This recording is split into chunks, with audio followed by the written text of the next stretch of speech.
Hey everyone, I am Miss Hu, your physics teacher. In this video, I will be discussing the answers to a past year question and then we will compare the answers to the mark scheme. For some questions, the answers will be covered first so that I can explain the thought process of getting to the answers, as you will need to know how to get the answers and not just what the answers are. Then, based on the mark scheme, I'll explain why the marks are awarded as such. Question 3. A. Figure 3.1 shows a side view of part of a concrete track at a skateboard park. A. A skateboarder is initially at rest at point A. The skateboarder then travels through point B and comes to a rest at point C. Describe the transfer of energy as the skateboarder travels from A to B to C along the concrete track.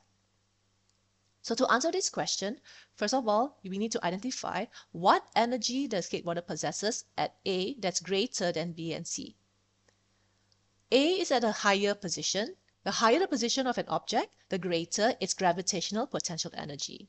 You can observe from the diagram here, A, B, and C are all at different heights, which means that there'll be a loss of gravitational potential energy when the skateboarder moves from A to B.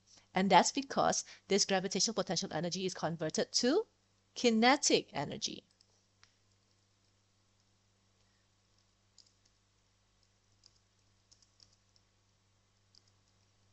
And that's at B.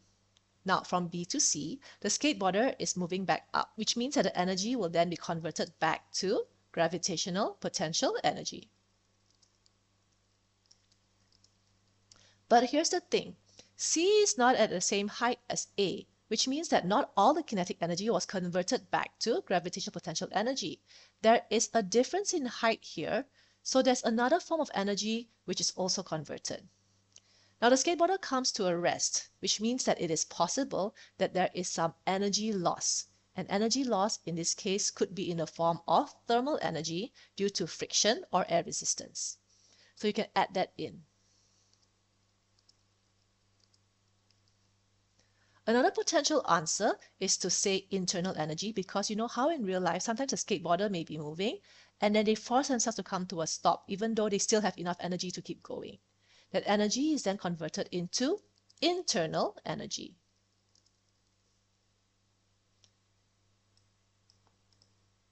So if we check the answer, you can see that they've underlined the word gravitational here. So you cannot just write potential energy because there's more than one type of potential energy. There's gravitational, there's elastic. So you have to be specific because this particular type of potential energy is gravitational. So we have correctly identified gravitational to kinetic to gravitational potential energy. So that's 1 mark. And 1 more mark is for identifying that additional energy form that has been lost or converted when the skateboarder comes to a rest at point C. So that's why you can see 1 more mark is awarded here for mentioning to thermal or to internal. And that's how we get the 2 marks for question A. B1. B is at ground level and C is at 2.8 meters above ground level. The mass of the skateboarder is 65 kilograms. Calculate the work done on the skateboarder as she travels from B to C. So she was initially at B and then she's moved to C, which is 2.8 meters higher. So the formula for work done is force times displacement. So I'm just going to write here W equals Fs, where W is work, F is force, and S is displacement. The force in this case would be her own weight, because when she moves upwards from B to C, she needs to overcome her own weight. Her weight's pulling her down, but she's going upwards. So that's why to solve this question, the force is her weight, which we're going to use as 65 kilograms times 9.8 Newton per kilogram to convert this value into Newton. The displacement in this case is 2.8 meters because she's moving upwards. And remember that the displacement has to be parallel to the force. So if her weight's pulling down, her force is up, displacement is also up. So that's why we can just take the value of the weight times 2.8. So when we work this out, we're going to get 1783.6 joules. However, when we write the answer out, we don't write all these digits. Remember that for Cambridge IGCSE, they prefer you to write the final answer to 2 or 3 significant figures, preferably 2. So that's why you would write the answer as 1800 joules. Remember to write your answer in the space provided so that the examiner would know that's your final answer. So let's check the answer scheme. You can see that if we get the correct answer with unit, you're awarded the 2 marks straight away.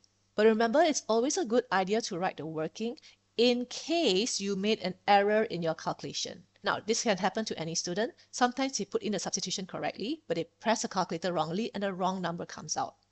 If you don't write your working out, you might get the wrong number and you end up getting 0 for the entire question. By writing the working out, even if you mess up the final answer, you can still get a mark for the equation or for the correct substitution. So that's why it's always a good idea to show your working. So here we've got a correct equation and correct working, and yes, we would get 2 marks for this question. 2. The skateboarder falls off the skateboard at B. She hits the track and comes to a rest after a few milliseconds. State the equation that defines the force F with which the skateboarder hits the track. State the meaning of any symbols you use. So she falls off the skateboard at B. There's a force. This force is due to her falling down. So which type of force is involved when someone hits the ground? So it's a type of collision, right? And that's why that's impulsive force. So the formula for impulsive force is the change of momentum over time. So I'm going to write here, force is equals to rate of change of momentum. Now, if you want to write in symbol form, you can, but remember you must describe every symbol. For example, if you write F, you must write F equals force, and so on and so forth. So if we check the answer scheme, they will accept the answer in any of these forms. You can write them in symbol form as long as you describe the symbol, or you can write the definition. For example, in my case, force equals rate of change in momentum. Or you can write it the other way, force is change in momentum divided by time. If you write this out correctly, you would get 2 marks. So what could cause you to lose any marks in this answer?